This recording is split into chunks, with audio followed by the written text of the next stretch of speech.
Hello guys, Sir Grindalot here. As we all take a day off from the Last Epoch because, well, the servers are down, the game is going to release tomorrow, so they shut down everything for today. I will be sharing the character that I plan to build starting from tomorrow and that I will hopefully complete during the first cycle of the game. It's going to be a Blade Dancer, another Blade Dancer, simply because it's the character that I've been enjoying the most in the game. And I do believe the Rune Master, the Hydra Rune Master, is stronger in general, but Blade Dancer is more enjoyable for me to play. It gave me a lot of joy. And so without further ado, let's have a look at the passives. If you have played a rogue of basically any kind, you may be familiar with many of them because a lot of them are almost set in stone, although there is a little bit of stuff that you can pick based on your preferences. This is what I'm picking for the rogue class, well, the rogue specialization. There is one unspent point, stay tuned to find out why. And Blade Dancer is going to be like this. Now, this is going to be a character that relies basically exclusively on throwing damage, for the shadow knives. Meaning that all the nodes like this one, which are very juicy, they don't do anything for me, so I can safely skip them. In addition to that, there is this node that some builds want to max because increased critical chance, it's like, oh my god, it's pretty good.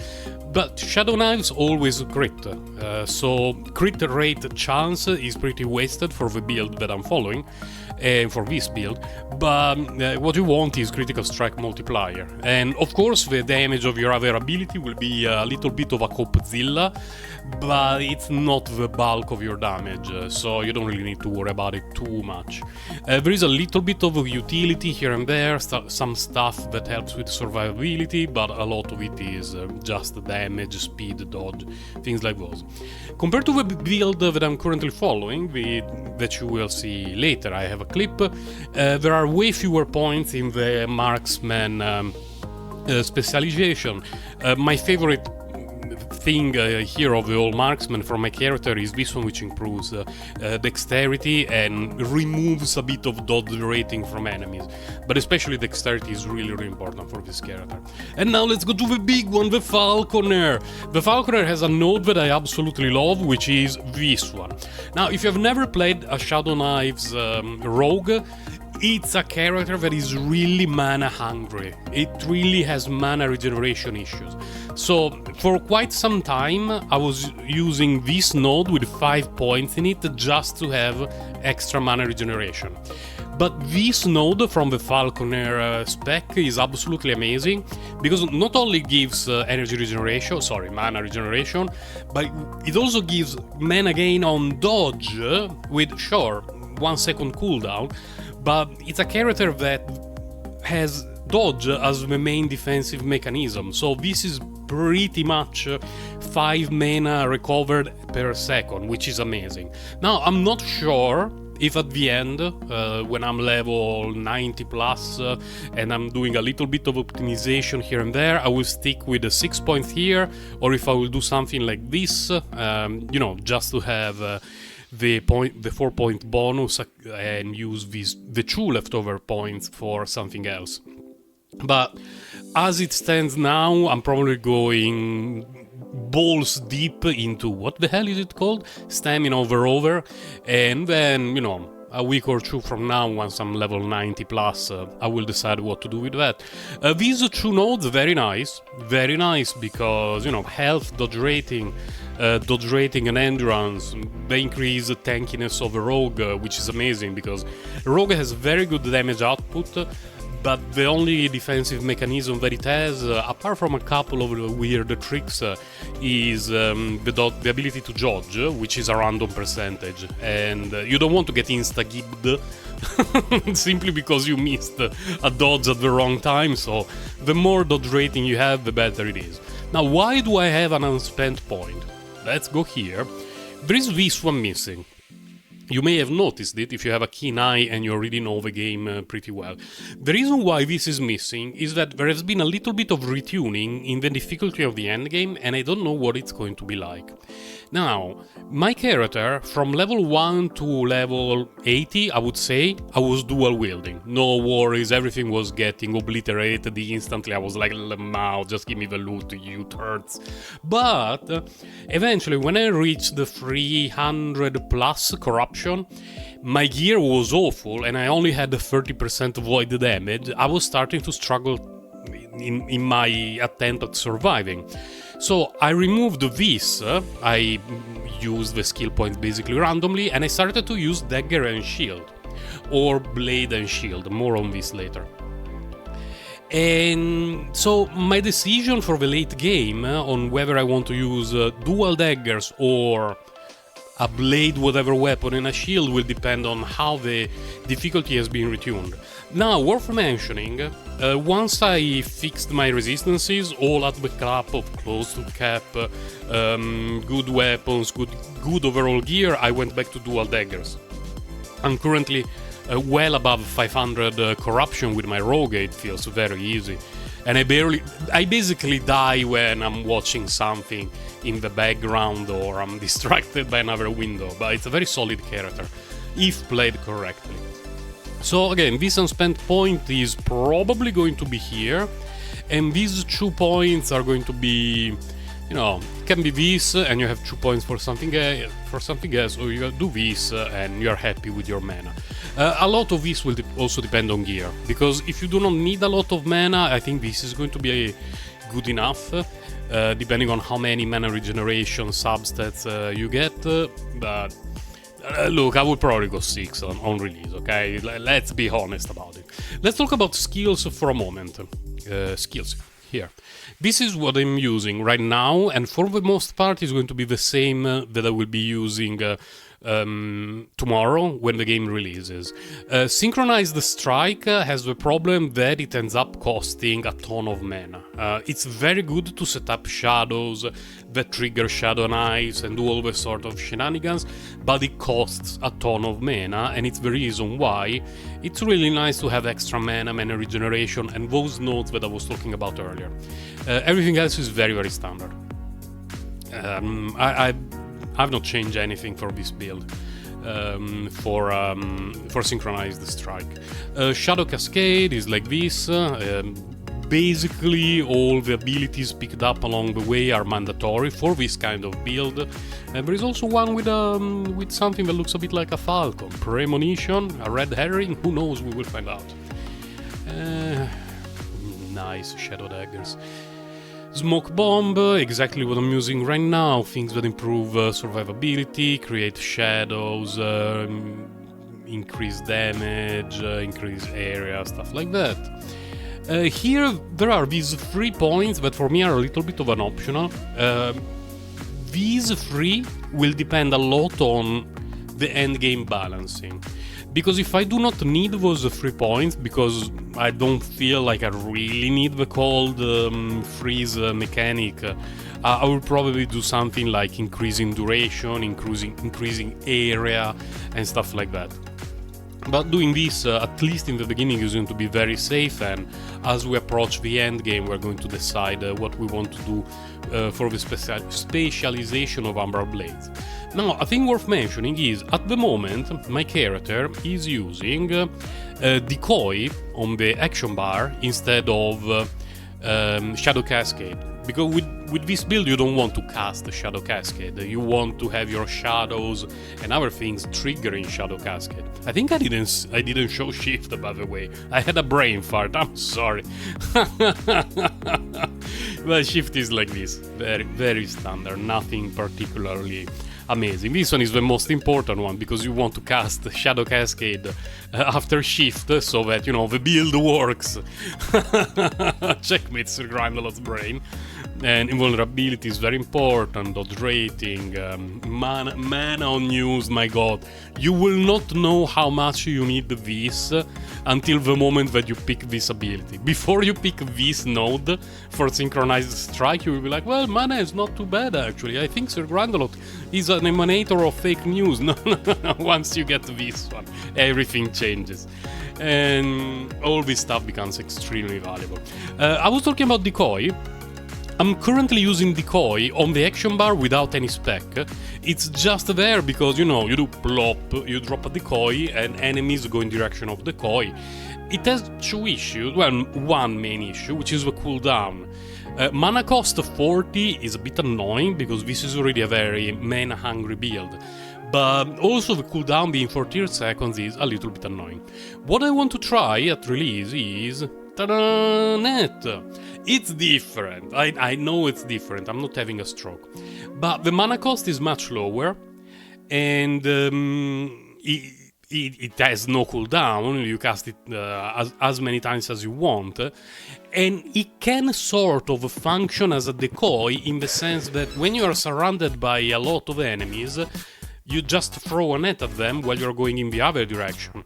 And it's not the same, because my ass has been saved several times by decoy, but I think that it's worth trying net, just to have the ability to slow down mobs without having to worry about the fact that you drop decoy, it dies instantly, and then for 10-12 seconds you no longer have anything like that. On the other hand, net having no cooldown means that if there is a pack of mobs that looks a little bit dodgy, you are slightly concerned about your survivability, you throw a net at them, you start casting your stuff, moving in a safer location. After 3, 4, 5 seconds, whatever, you can cast another net, maybe a couple of nets if even more heads are spawning. So I find the net to potentially have quite a lot of utility for a build like this one. And in terms of gear, the only thing that I put on the screen is the Smoke Weaver.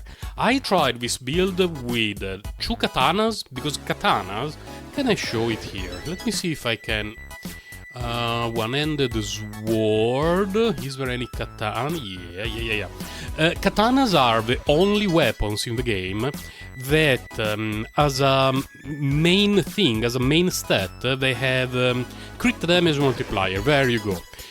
And so, if you get an exalted katana with, you know, melee damage, a good critical strike multiplier, and good modifiers, don't look at the Eye of Rain, I know it's a unique, but pretend that it's an exalted weapon that you can craft. It's going to provide you with a ton of damage, which is very nice. The problem is, very simply, that the Smoke Weaver is so good that it makes the loss in damage worth it. As I was saying earlier, Shadow Daggers always crit, so 2% critical strike chance does nothing. The melee physical damage is good, chance to blind on melee hit is okay, dodge rating excellent, reduced shift distance is bad, so we don't really like that too much, but increased cooldown recovery speed for shift is amazing, absolutely amazing. Because this whole build works by spamming shift. Sure, you have synchronized the strike, which works... it has 2 functions, generating a lot of shadows on the screen, but also giving you a very brief window of invulnerability, and it also has an ability, which I believe is somewhere that got lost in space and time. Okay, what I was looking for was this, a passive point actually, not part of the skill tree. On Shadow Creation, it gives back some health.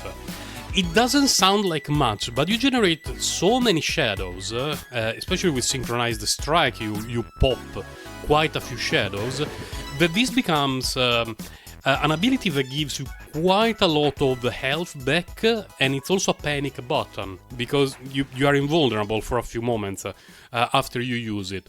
So, you know, you already have shift, which gives you a lot of mobility, and you are invulnerable while you are shifting. In addition to that, when you are using Synchronized Strike, you are invulnerable for a very short amount of time, just for a few frames, and you also generate instantly some health.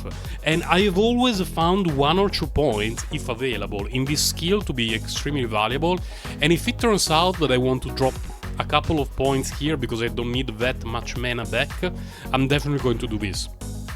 You throw Synchronized Strike, you create a bunch of shadows, you heal quite a little bit, especially considering that you're invulnerable during most of the process. And So the ability of reducing the cooldown of shift, meaning that your mobility increases, the amount of time during which you are invulnerable increases, your damage output increases a lot because you're, generating shadows quicker and you're generating throwing knives quicker. It's overall really, really good. It makes for a very safe build that can carry you rather in the very late game. Now, what I would like to do today, while I was talking about this nonsense, was to give you a live recorded showcase. But the problem is the servers are down, so what we're going to do is I recorded a couple of rounds last night and I'm going to show them now, including the gear that I have on my current rogue, as well as the skill, the tree and everything, and you can have a look at how it plays around close to level 100, above 500 corruption. And that will be all for the spoken part from yours truly. Thank you for listening to my rambling. And I hope that we will not open their servers when I'm sleeping, because that will be a huge bummer. I want to be there when they open to start the grind. You guys stay safe, enjoy the last few hours before the reopening of the servers, and I'll see you next time. Bye bye.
Not happening.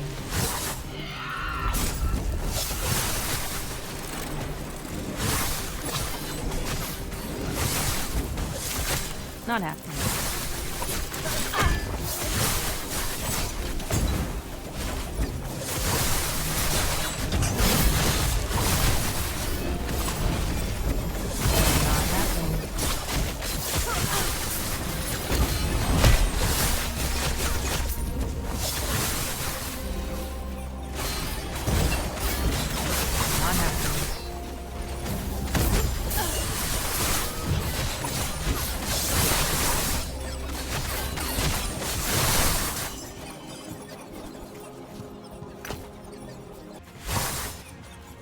Not happening. Not happening.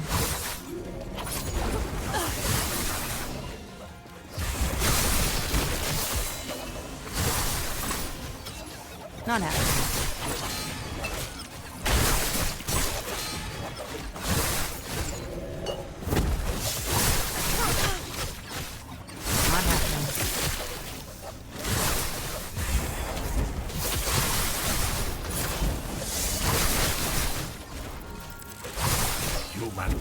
Not happening.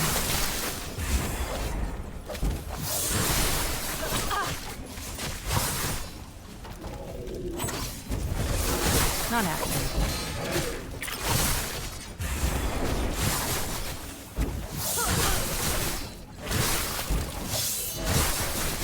Not happening.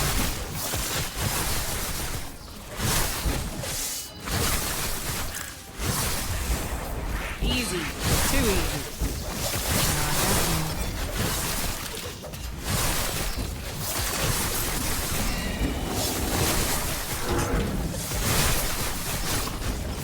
Not happening.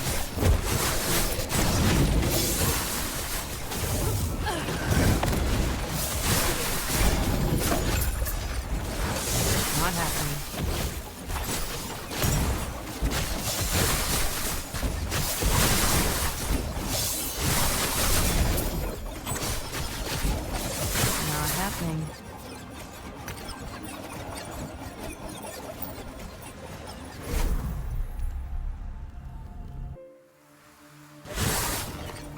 Not happening.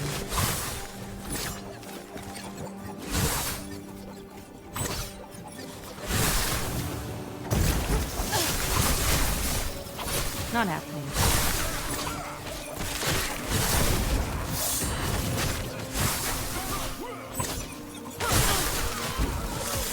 Not happening.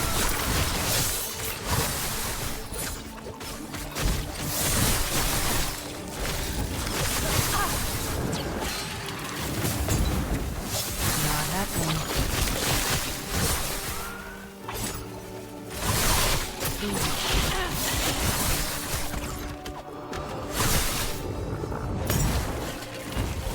Not happening.